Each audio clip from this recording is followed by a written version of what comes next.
Namaste and welcome to Pods by PEI, a policy discussion series brought to you by Policy Entrepreneurs Inc. My name is Kushi Hang, and in today's episode, guest host Saurabh Lama sits with Biraj Thapa for a conversation on exploring Nepal's green hydrogen potential. Biraj Singh Thapa is an assistant professor at the Department of Mechanical Engineering at Kathmandu University and is also the team leader of the Green Hydrogen Lab there. His area of specialization is hydropower and green hydrogen. At present, he is focusing on the energy ecosystem for the transition towards a low-carbon society in the Himalayan region. He is leading several projects to implement hydropower as the means for introducing green hydrogen as an alternative future fuel in Nepal. He holds a PhD from NTNU, Norway. In this episode, Saurabh and Biraj uncover the complexities and promises of Nepal's journey towards a sustainable energy future through green hydrogen. They navigate the recent collaborations among key institutions and also explore the historical evolution of this green energy. They then discuss the global hydrogen landscape, its applications beyond mobility, challenges, and recent developments in Nepal. We hope you enjoy the conversation. So welcome back, dear listeners, to another exciting episode of our podcast series, Pods by PI. Today, we have a special guest joining us who has been at the forefront of green hydrogen research and development in Nepal. Let me welcome Biraj Singh Thapa onto today's show. Biraj, welcome to Pods by PI. How are you doing today? Fantastic. It's wonderful. Thank you so much for inviting me here. And it is our pleasure to have you here on today's episode. Shall we get on with our topic of conversation then? Yes, please.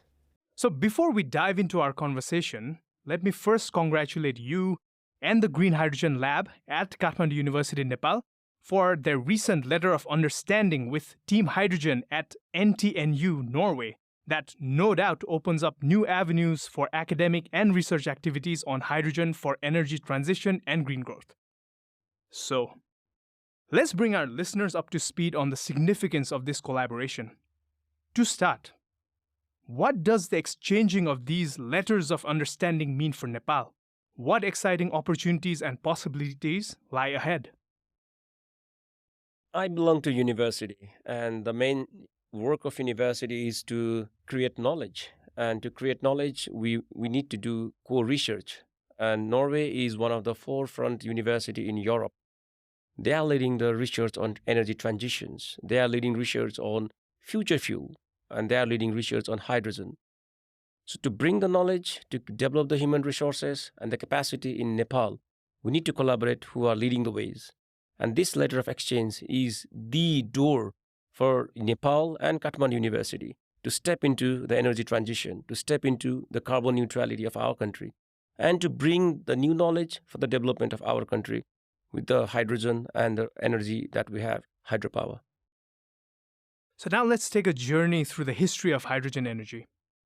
How has hydrogen evolved over the years as a viable fuel for mobility and electricity generation?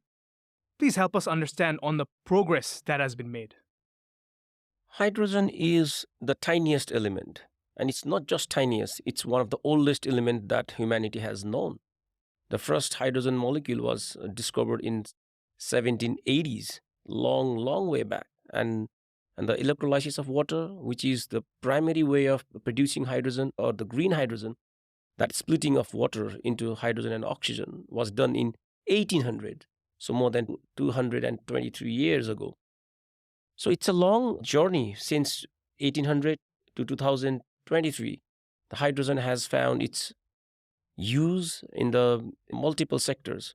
All the industries that we possibly imagine has been connected towards hydrogen in one way or another. It's one of the largest produced molecules right now in the earth. It's used from all the chemicals that we imagine, all the acids, and now it's being started to be used in the form of energy vector as well. That's not the source of energy, but the carrier of energy. When you look on the applications of hydrogen, one of the first applications of hydrogen was to propel vehicles, actually. The world might have forgotten it, but the first vehicle that rolled on the roads back in 1800s was from electricity. And that electricity was produced through batteries and through hydrogens. So the first use of hydrogen was for the transport sectors to propel the vehicles. But it evolved in such a dynamic way that now hydrogen is one of the largest used commodity in the world. More than 100 million tons of hydrogen is used in industrial sector as only to produce urea, to produce ammonium nitrates, to produce all form of acids, to produce all form of chemicals that we use. And now it is also being used as a fuels for the road transport, for the air transport, and now for the marines and on other sectors as well. And it's getting diversified nowadays. So, before we delve further into our topic today, we often hear about electric vehicles and hydrogen fuel cell vehicles. Could you highlight the key differences between these technologies? I think they are more similar than they are different, actually. So both of them are run by electricity. Batteries are well known for energy storage. It has been used for a long, long time. Whenever we had energy that has nothing to be done, we store it. And the first thing we think of energy storage is battery. So battery carries electricity, and that electricity rolls the electric motor, and that motor propels your wheels. That is electric vehicles that we know right now. But batteries have limitations. You can't store a lot of energy in a small amount of batteries, and they are heavy, and they do carry carbon footprints to some extent. So the world is looking for the energy storage systems, the energy carriers, which can carry large amount of electricity in a small volume and which have minimal footprints. So that is hydrogen, actually. So hydrogen is the complements of batteries. Where battery cannot store sufficient of electricity, we use hydrogen. So hydrogen is used in an engine, like petrol engine uses petrol to produce electricity. Hydrogen engine, which you call fuel cells, they use hydrogen to produce electricity. So the contrast between hydrogen transport sector and electric battery transport sector is how we produce electricity. So battery stores electricity that is consumed when transport vehicles rolls down, but the hydrogen produces electricity on board, and that propels the motor. So on the drive chain side, it's electricity that rolls the motor and propels the vehicle. But on the storage side, battery is storing the electricity, whereas hydrogen system is producing electricity on board. The classical comparison between batteries and hydrogen is hydrogen can have 400 times more energy storage compared to normal batteries. That means if 1 kilogram battery can drive a car 1 kilometer, the same car with the 1 kilogram hydrogen can be driven 400 kilometers. That's a classical comparison. Details might differ. And that brings hydrogen as a supplement to batteries. For a small vehicles, for a petrol vehicles, for a short distances vehicles, battery is the solution for now and for foreseeable futures. But for the transport sector, which needs lots of energy, if you tippers, for example, carrying several tons of loads to be carried several thousands kilometers, for example, we cannot imagine that can be done with the batteries. And for that kind of systems, if we imagine those heavy vehicles, often driven by diesels, often traveling long distances, where battery cannot supply electricity in a sufficient manner, hydrogen comes as an alternative solution. So it's evolving, it's complementing. So when we think of decarbonizing the transport sector, batteries and hydrogen, they have to work parallel, and they will be working in parallel for some time to go together. So the hydrogen that you've been referring to in your answer is green hydrogen, right? Yes. And this is a term that has been gaining quite a bit of prominence these days, right? So could you tell our listeners about what green hydrogen is and why the concept of green is so significant in this context? As I said, the first electrolysis of water was done in 1800 AD, and that means the hydrogen that was produced by splitting of water by the application of electricity. That means the two things are there. It's electricity and it's water. So there are no carbon footprints. There is no engagement of carbon dioxide. So the hydrogen produced where carbon dioxide is not emitted is referred as green hydrogen. But that needs electricity, and sometimes electricity could be expensive. When hydrogen was discovered, when hydrogen was produced by electricity, world did not know about diesels and petrols. Of course, they use coals, but not diesels and petrols and natural gases. But eventually, they came into existence, and production of hydrogen became easier, cheaper, faster, safer through fossil fuels. But the production of hydrogen induced carbon dioxide, and that hydrogen was no more green. We called it gray or often black hydrogen. But the world became a little bit clever, and eventually they started to capture the carbon dioxide, which was emitted when the hydrogen was produced, and it was stored. And the hydrogen produced emitting carbon dioxide, which is not emitted in the air, but is stored, is called as the blue hydrogen. But still, that is produced through fossil fuels, and carbon dioxide comes into engagement. But for the green hydrogen, there is no footprint of carbon dioxide, only electricity and water. And that's the key factor, and why this green hydrogen is rolling the game once over again. The world is kind of sick of carbon dioxide. The climate change has been the most challenging situations humanity has ever faced. And carbon dioxide that we have emitted for the search of prosperity, for the search of energy, for the production of the immense goods that we use today is the challenge. How to produce energy, how to keep the momentum of prosperity rolling on without producing carbon dioxide. We need energy. And then that energy which does not have contact or which does not have footprints of carbon dioxide is renewable energy. It's solar, it's wind, it's hydropower, it's geothermal, immense capacity. But those renewable energy cannot be directly fed into our transport system. That cannot be fed into the industries. That cannot be stored easily. And that's why hydrogen is coming into the picture. That's why this green hydrogen for the climate change is gaining the momentum right. So let's now zoom out and look at the bigger picture of hydrogen on a global scale. How would you describe the current size and potential of the green hydrogen market worldwide? Besides mobility, what are the other applications of hydrogen, and why is it becoming a hot topic of discussion right now? The world is using hydrogen quite a lot. It's more than like $2 billion market right now.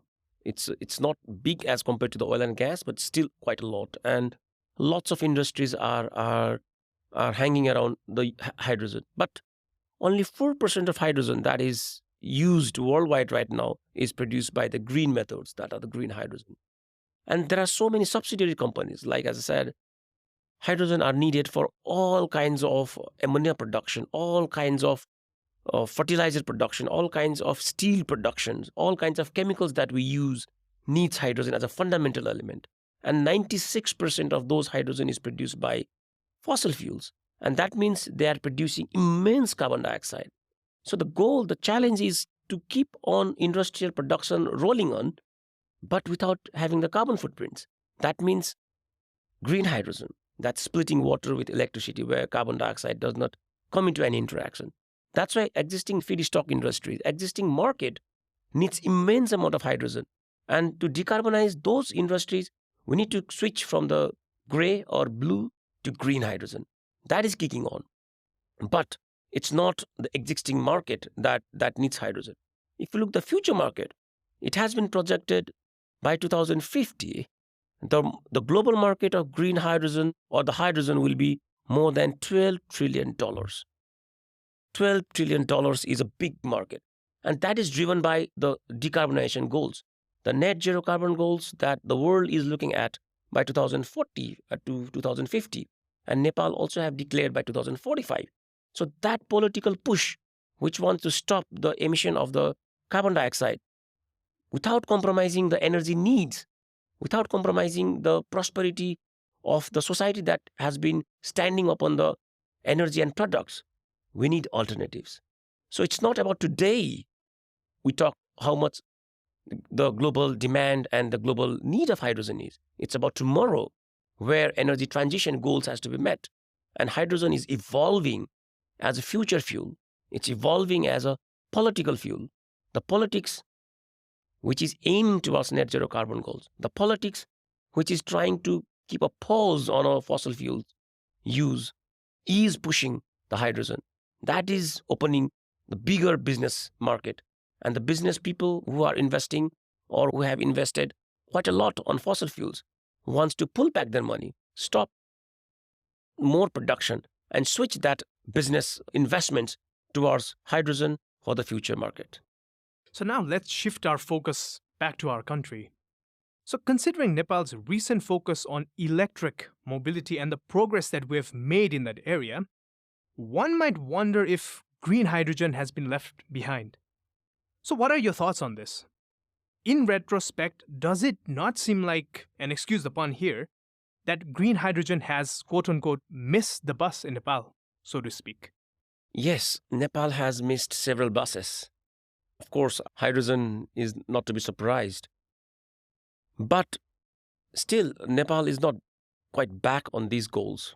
If you look on the political commitments of Nepal, Nepal wants to be a carbon neutral country by 2045, where India and China are much behind than us on the political levels.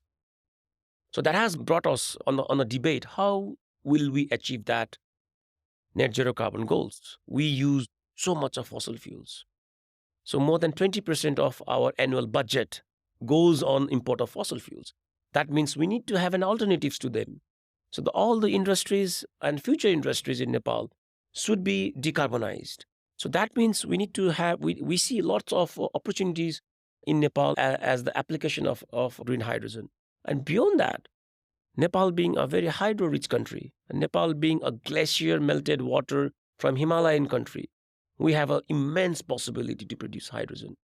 We have immense capacity to produce fuel and use for ourselves and also export it in future. We have been listed as a country where Nepal can produce cheapest hydrogen in world by the year 2035 based on our hydropower and glaciers. But yes, the bus is there. It has not moved yet. But if we don't catch it on time, it will miss. So we need to see the future. We need to understand our opportunities. We need to evaluate our challenges. And we need to see what should be done today, what should be acted on today, so that the future, that hydrogen is opening up for the world, and the future Nepal can cherish by tapping that hydrogen market in the future should not be missed. And as you rightly said, we are in the verge to miss. I don't say we have missed it, but quite close to be missed. As you said in your previous answer there, Nepal is already blessed with a lot of clean and green electricity. So, why should our country, when we already have such abundance of clean and green electricity, consider hydrogen as a viable source of energy? Would it not be more cost effective to stick to the electricity that we produce? Oh yes, that's a good catch. Producing electricity at cheaper rate should be the focus at today. Nepal is still considered as a country where electricity is one of the expensive commodity compared to other countries. So that should be the primary goal, how to produce electricity in cheaper ways, in the cost-effective manners. But what should we be using that electricity for? So past 10 years, we have witnessed load shedding more than 18 hours. But now, within a couple of years, we have progressed in such a speedy rate that we're spilling electricity. We don't know what to do with that electricity. So now we are producing almost 2,500 megawatts. And that is choking our grids. That's threatening our investors who does not know who will buy that electricity. We are kind of kneeing down ourselves just to sell electricity in the regional market, which is still under questions. But the opportunities our country has is quite more. It has been said we can produce or we can harness more than 50,000 megawatts if we really want to. Then what should we be doing with that electricity? That's number one question. Of course, if we have market of electricity, go with that. But electricity cannot directly be used on energy-intensive industries. Electricity directly cannot produce fertilizers. Electricity directly cannot produce ammonia. Electricity cannot be used for producing cement industries. Electricity cannot be used directly for mining industries that are potential to our country. So we need a vector, we need a carrier which can convert electricity into the usable form for the industries. And the world is shaping hydrogen as the energy carrier, the commodity, the universal element which can be produced by all the forms of electricity we have, and that can be used for all sort of industrial application we can conceive. Flying aeroplane, driving buses, propelling marine ships, whatever industries you imagine, hydrogen can be the source of the energy that is used on that particular field. So hydrogen is shaping the electricity as a carrier of the electricity. So that is how we see Nepal hydropower produced in the cheapest way and reproduced as a hydrogen and utilized in industrial applications to generate income and to seek the opportunities where the world is hungry about hydrogen and ammonia, and Nepal can become an exporter of that clean fuel as well.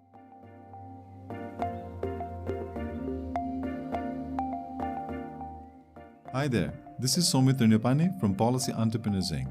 We hope you're enjoying Pods by PEI. As you know, creating this show takes a lot of time and resources, and we rely on the support of our community to keep things going. If you've been enjoying the show and would like to help us out, we'd really appreciate it if you could become a patron on Patreon. Patreon is a platform that allows listeners like you to support creators like us with a small monthly donation. Your support will go a long way in helping us continue creating high-quality content for you. So if you're interested in supporting our show and becoming a part of our community, head on over to Patreon and become a patron today. You can find us at patreon.com/podsbypei. Every little bit helps, and we can't thank you enough for your support. Now let's get back to the episode.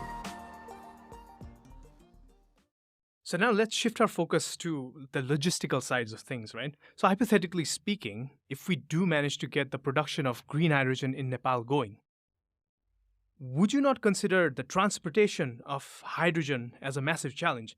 I mean, I ask this because, as you mentioned, that it is indeed the lightest element on the periodic table, right?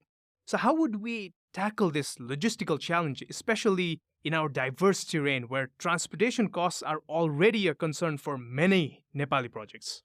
Oh yes, technology is something that Nepal has always been challenged with. We don't really understand sometimes how technological things work, and that is the biggest challenge, how to understand that. And I think hydrogen technology is evolving at the fastest rate. It's evolving even at the faster rate than the mobile technology evolved. If you look back 15 years down the line and remember what kind of technology we used for mobile phones at that time, and in 15 years what happened? That's how technology it got developed, because market was there. Things were evolving depending on market. Now hydrogen is being considered as the largest market of energy in future. So all the investments on the research, universities working on technological innovations are working on hydrogen. So that's one thing which will make things happen. And the engineers like us, we have already witnessed in the drop of solar energy technologies. Like if you look back 25 years, the price of solar panels, and today it's more than 80% drop in prices. That's due to innovations. Hydrogen is indeed the lightest element. And if not handled properly, it is a bomb. Edinburgh has shown us that thing. But hydrogen is one of the oldest elements that industries are using. For the last 150 years, hydrogen has been tackled in all sorts of industries. Of course, they were not produced in the green ways. They were produced from the fossil fuels. But still, industries has been using that. And we have such a beautiful and strict codes to handle hydrogen, how to produce it, how to store it, how to transport it, how to use it.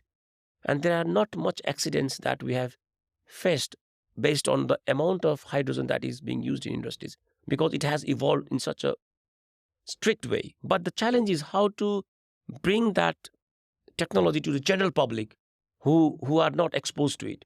So things are evolving. Regulations are there, but the challenge is how to make it more communicable with the general people in the daily lives for refueling things. And there are already symptoms that industrial production of hydrogen in the safe manner is possible. There has been demonstration. There has been several claims where hydrogen has been proven, at least in transport sector, which is the most essential part, to be safer than a petrol or diesel car there. So it has been proven that hydrogen car could be 5 times safer than diesel car. One just a simple example is, if you ride a diesel car or a petrol car, and if it gets accident, and if a petrol tank bursts, the petrol is leaked and is still there for several hours. If it catches fire, it can burn down after 1 hour.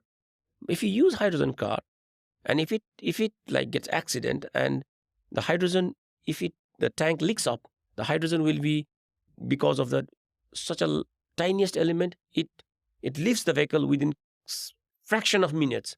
So all hydrogen will be on the stratosphere, the highest part of the earth.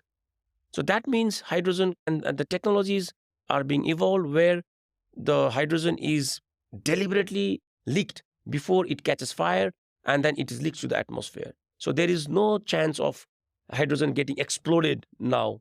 The technology handles it.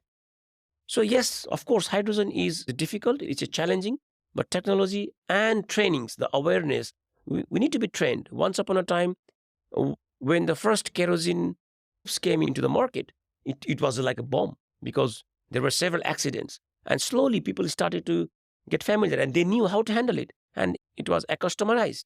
Then when LPG came, it was again like a bomb. Several incidents with the LPG burst. And now slowly society got to know how to handle it. Similarly, hydrogen, if it is handled in the proper way, it is not a bomb, definitely not a bomb. It is a clean fuel. So now let's focus on the process of generating hydrogen once again. So you mentioned earlier that this is conducted through the hydrolysis of water, but this process is known to be quite energy intensive. So as a country that has recently started producing surplus electricity, primarily during the wet seasons, and has been prioritizing national electricity demand growth, won't there be scalability challenges in hydrogen generation in Nepal? Hydrogen generation challenge is not a region specific, it's a technology that's equally applicable anywhere. And it's electrolysis, which splits water by the use of electricity. The technology, it's of course energy intensive, and that's a clue actually, because we consume quite a lot of energy to produce hydrogen. And again, that energy is reproduced when hydrogen is fed back into the engine. So producing hydrogen is energy intensive, but it's not energy consumption itself. It's actually storing energy in the form of hydrogen. So when that hydrogen re-enters into fuel cell, the electricity which was used to split water is reproduced, and the water which was split is reproduced. So energy intensive process is reversed. Of course, there are efficiency losses at the moment, which is getting more and more innovated, but still the whole process is using electricity, splitting water, producing hydrogen, using that hydrogen to produce electricity which was used at the first hand. So that means what we consume, a part of that or most of that will be recovered. That is the clue to store energy in the form of electricity. So this year, in 2023, the hydropower developers have already claimed that 25 billion rupees equivalent electricity will be spilled off. So that will not be utilized because of monsoon season and because of more hydropower that is there online and more water on the rivers. Hydropower has a capacity to produce more electricity, but there is not a demand. We don't have grids to evacuate that power. We don't have industries or demands to be utilized that electricity. So if that electricity, instead of getting wasted or instead of getting spilled, could be stored in the form of hydrogen, and the electricity when we need in the dry season could be produced by the application of that hydrogen, then that is a new ecosystem where the spill electricity in the wet season can be stored in the form of hydrogen and brought in the dry season. So that's how the whole system of hydrogen works. So it's not about consuming electricity. It's storing and reproducing electricity that would have been lost. The conversation about green hydrogen, at least in Nepal, is now slowly starting to pick up pace. So, last year we also had the Green Hydrogen Summit, where a lot of promises were made and public endorsements for green hydrogen in Nepal were also announced. So I'm 100% positive that you are indeed the right person to ask this. So could you provide us an update on the developments that have been taking place in Nepal regarding hydrogen since that monumental summit? Oh yes, that was one of its kind. Beyond expectation success, we witnessed several high-level political commitments were there. The development challenges for Nepal, it of course not the technological innovations that are happening elsewhere in the world. We are not the front foot researchers on hydrogen technology. The things that we should do is adaptation of the technological innovations that's happening and to utilize to meet our needs and demands. But the thing that we need is the political breakthrough, the political understanding of need of hydrogen as a major game changer of Nepal energy system and one of the means to make the country prosperer than what we are right now. So what we realized is how to formalize hydrogen as one of the future fuel in context of Nepal. So that was the major challenge, and that was the thing that we wanted to break the ice in that political summit. So now Nepal government has formed several committees. The first committee was the Green Hydrogen Coordination Committee, where government sought out what are the policy gaps that governments had to reflect upon through that committee. So committee submitted the report. And now the government has formed another committee which we call the Green Hydrogen National Policy for Production and End Use. The current challenge for Nepal is to secure the investments coming towards the commercial application of hydrogen, the industrial setup that use hydrogen as its commodity. And the biggest challenge for that is the financial closure. And none of the banks, international banks or local banks, are willing to invest on those projects where the government does not have the national policy. So right now, Nepal government does not have a national policy which spells out what would be the taxation clauses for the projects on hydrogen, how this energy will be tariffed, what are the incentives for these carbon neutral projects. So we don't have a regulatory framework. We don't know who will handle this large hydrogen project. Is it investment board? Is it Nepal Electricity Authority? Is it through Alternative Energy Promotion Center? What are the governance system? Everything will have to be converged on national strategy. So national strategy is the document where all these regulatory and policy frameworks are in place. Based on that government's commitment, like the investors like the World Bank or IFC or Asian Development Banks or even the local banks will start to invest on these projects. And the local business developer will start to work on the projects. So that has been on place. So Nepal government has already made a committee and drafted this national policy on green hydrogen. It has been reviewed from all the necessary channels. And I got the opportunity or the blessings or to be part of that committee as an expert member. So I've contributed to that. And I know if that document comes into the place, the door will open. It will open the door for investment. It will open the door for new industry setups in Nepal. So that policy document is the most important leap ahead things. But the challenge, of course, that is not yet public. It's still on some tables. I don't know where, but that has to be pushed forward and brought into place. There has been quite a well-documented endorsement from our incumbent Prime Minister who expressed his interest to ride a hydrogen vehicle in the very near future. So, in your opinion, how close are we to witnessing such a milestone? Yes, that would be ideal step if our Prime Minister rides on a hydrogen vehicle. That is a good, very good message to us and to the world. Nepal does not have any fossil fuels. And at the moment, even those countries who have fossil fuels have started to decline the use of fossil fuels. So fossil fuels are getting rejected. But in Nepal, we are still dependent on fossil fuels quite a lot. So Prime Minister riding a hydrogen car means Nepal had started to use its own fuel. The future fuel is hydrogen, and Nepal's future fuel should be hydrogen. So that will be the biggest message through the Prime Minister's car. And another message that will bring is also welcome to the new investors, new industries working on hydrogen value chain. If Prime Minister rides the hydrogen car, there should be the policies which allows those hydrogen cars to be imported in Nepal. That should be the policies which allows the hydrogen car to have a number plate. There should be policies on taxes. There should be policies on all the things, because Prime Minister should not ride on a so-called illegal car. So that one car will open doors for you and for me to ride hydrogen car, to use fuels not imported, and not imported paying dollars on upfront, produced in Nepal. So that one car has so many big messages. But you said when?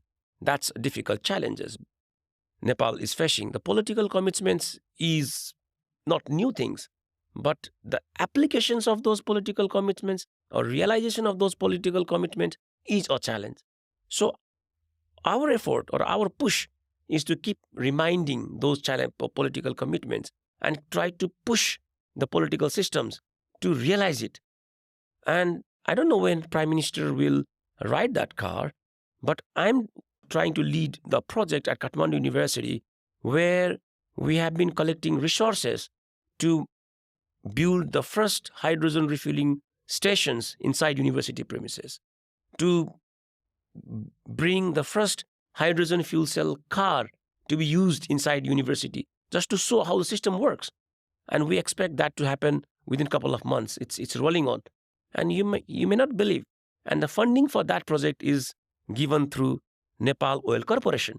So Nepal Oil Corporation, who is the sole distributor and earns a lot of profit by selling petrol and diesel, is investing on hydrogen technologies, because Nepal Oil Corporation also thinks the future fuel is hydrogen. And Nepal Oil Corporation should start to think on diversifying its business towards green hydrogen. So that's how we are promoting. So if Kathmandu University owns a hydrogen fueling station and hydrogen car, Prime Minister maybe should be the second one, if not the first.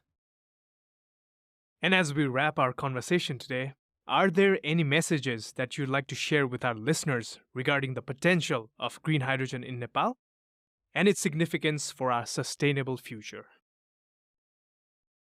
Oh yes, I think the first thing is awareness.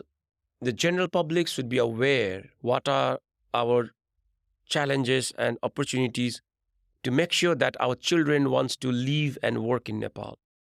At current rate, like 100,000 students graduating from colleges are taking no objection letter and flying abroad, and they are flying permanently. So if these trends happen, Nepal will be out of young peoples once we call ourselves our youngest country in the world.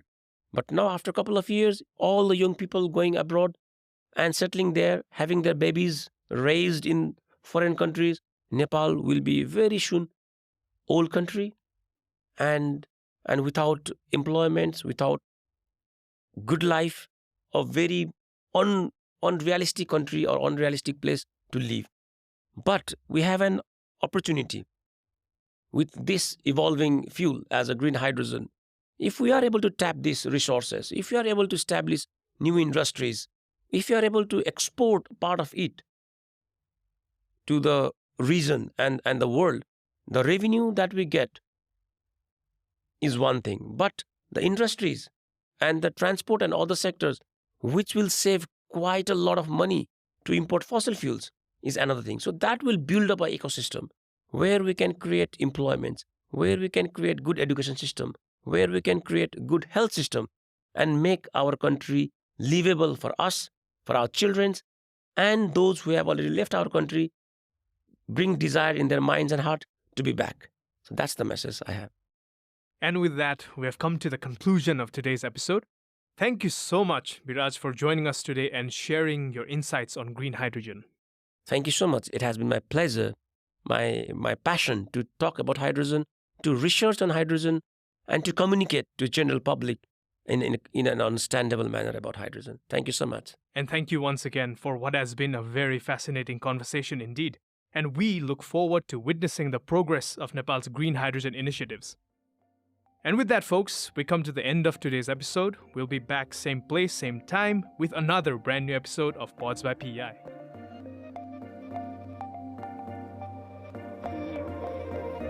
Thanks for listening to Pods by PEI. I hope you enjoyed Saurabh's conversation with Biraj on exploring Nepal's green hydrogen potential. Today's episode was produced by Niran Rai with support from Ridesh Sapkota, Sonia Jimmy, and me, Khushi Hang.